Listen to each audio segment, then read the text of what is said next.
मुख्यमंत्री श्री सुंदरलाल पटवा थे। उन्होंने उस स्मारक का शुभारंभ किया था। प्रधानमंत्री उस समय अटल बिहारी वाजपेयी जी जब बने, उन्होंने उसका लोकार्पण किया।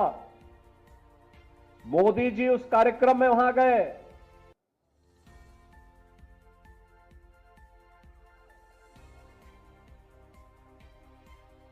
मुंबई में,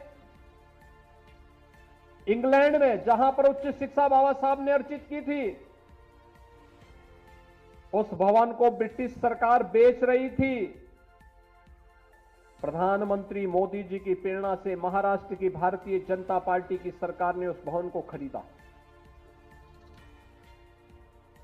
बाबा साहब भीमराव अंबेडकर का वहां पर स्मारक बनाया और भारत से जाने वाले अनुसूचित जाति के बच्चों के लिए उच्च शिक्षा के लिए वहां पर एक केंद्र बनाया और स्कॉलरशिप की भी व्यवस्था इंग्लैंड में की है, बाबा साहब की स्मृति को बनाए रखने के लिए।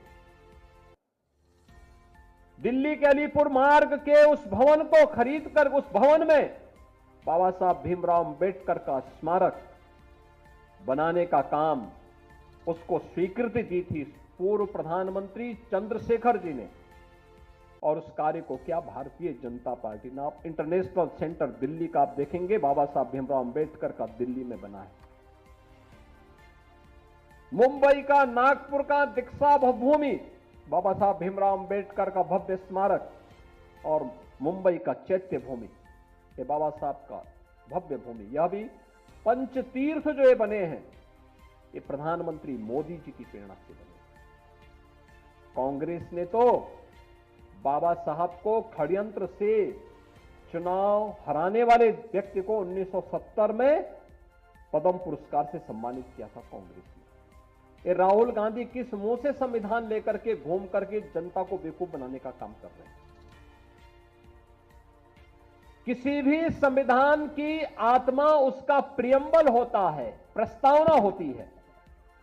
और याद रखना, बाबा साहब भीमराव अंबेडकर ने 26 नवंबर 1949 को जो संविधान का ड्राफ्ट तैयार किया था, जो संविधान भारत की संविधान सभा को सौंपा था, उस संविधान सभा में प्रस्तावना में 2 शब्द नहीं थे, सेकुलर शब्द भी नहीं था और सोशलिस्ट शब्द भी नहीं था। कांग्रेस ने अपने हित के, अपने स्वार्थ के लिए जब इस देश के अंदर